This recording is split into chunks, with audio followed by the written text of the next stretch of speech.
po akong 454 grams na kangkong or water spinach or anchoy. So, huhugasan lang po natin at ihihiwalay lang po natin yung dahon sa tangkay. So, kung makikita nyo po yung ating kangkong water spinach, meron pong mga ugat. Ayan. So, isi-save ko po ito siya dahil gusto ko pong itanim.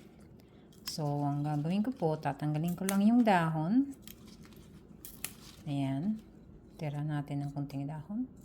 And then, yung kailangan kong o gusto kong itanim, isi-save ko po. Ayan.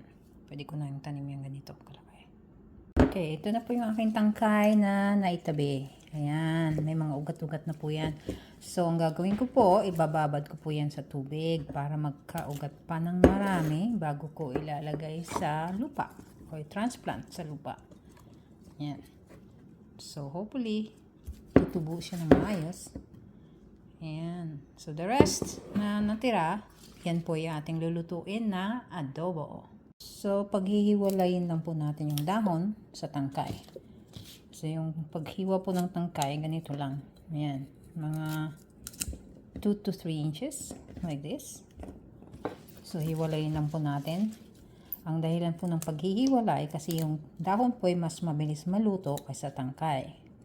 So, yung tangkay, ang una nating lulutuin. And then, susunod natin yung dahon.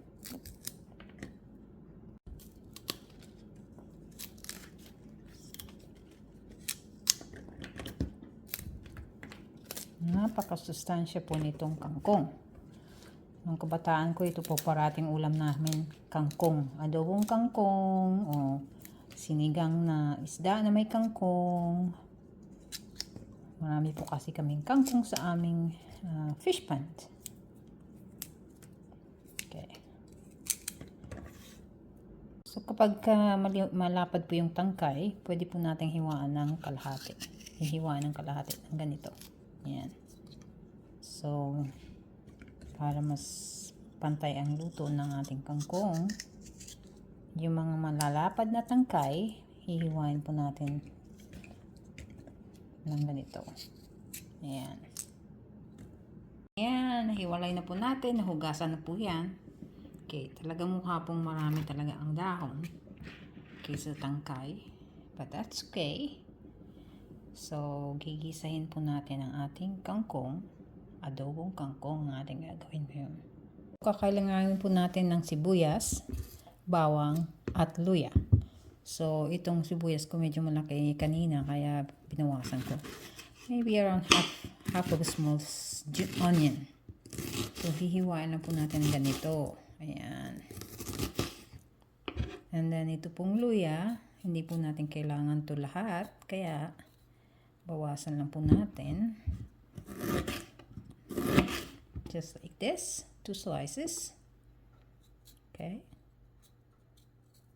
Tanggalan natin ang balat. I-strips lang po natin ang ating luya. Ayan. Pwede na yan. And then yung ating bawang, dikdikin lang po natin. At hiwain ng maliliit. Ganun lang po.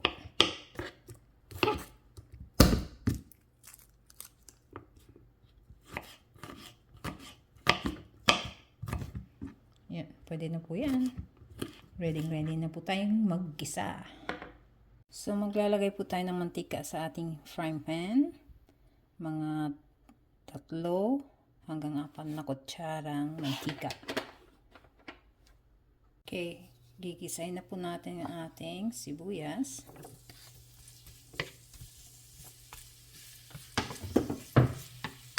Pagkatapos po ng mga 1 minuto, pwede na po natin dagdag ating bawang at luya. Gisa-gisa lang po, saglit. Ayan. Po natin idagdag ang ating kangkong. Tangkay po ang unahin natin na lutuin. Ayan. Timplahan po natin ng 1 kutsarang toyo. Minta.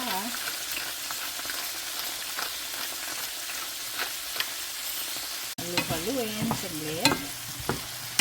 Ayan. And then, takpan po natin para maluto po yung tangkay ng kangkong. Ayan. Pagkatapos po ng 2 minuto, pwede na po natin idagdag ang dahon ng kangkong. Ayan po, haluin natin muna. Ayan. Hindi po natin kailangan ng tubig dahil ang kangkong po, nang hinugasan natin, meron ng kunting tubig. So, ayan. Lagyan natin ang dahon. Timplahan po natin ng kunting asin. Meron na po itong toyo. So, kunting asin lang po. Takpan lang po natin saglit para maluto yung dahon. 1 minuto lang po. Ayan. Ayan. Luto na yung dahon after 1 minute. Tapos po ng 1 minuto, pwede po na natin paghahaluin ng ating tangkay ng kangkong at yung dahon ng kangkong. So, pwede po natin ilagay ang ating suka. 1 kutsarang suka lang po ang kailangan dahil 1 kutsara ang toyo. So, 1:1. Ayan.